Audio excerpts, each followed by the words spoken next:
Breaking news here in batshit bonkers Britain, where old Rachel Reeves' ceramic bobhead hair by Lego has been lying about the size of her black hole. I know no one wants to think about Rachel's black hole at the best of times, but she's been lying about how big it is, which is strange. Because as a woman, I spend quite a lot of time putting an effort in to make my black hole seem smaller than it is. At particular moments, I squeeze like a boa constrictor around a small hamster to give the illusion of tightness. Regardless, there will be a fall guy. The delightful chairman, Richard Hughes, of the OBR, the Office of Budget Responsibility, has resigned to provide covering fire for Rachel and her mighty black hole. In other news, junior doctors to strike for 5 days right before Christmas. Of course, they don't like being called junior doctors because mummy never said a nasty word to Dominic or Jeremiah all the time that they were growing up, so they get called resident doctors now. I say to you, junior doctors, you knew about the pay when you started in the profession.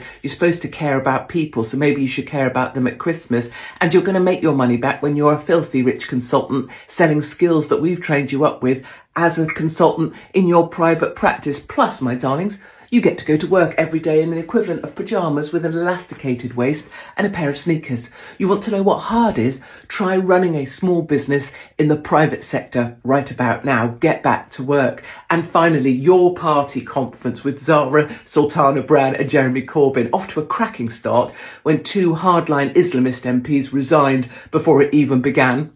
Then they couldn't decide what to call themselves. Some people wanted the People's Front of Palestine and others wanted the Palestinian People Front. So they just stuck with your party because no one could make a decision. And then finally, a number of bi-curious, queer, gay allies who are also lactose intolerant, gluten-free and have a nut allergy turned up to shout about their pronouns. Hardline Islamists in the audience closed their eyes and dreamed of pushing them off a tall building. You know, you have to wonder, don't you?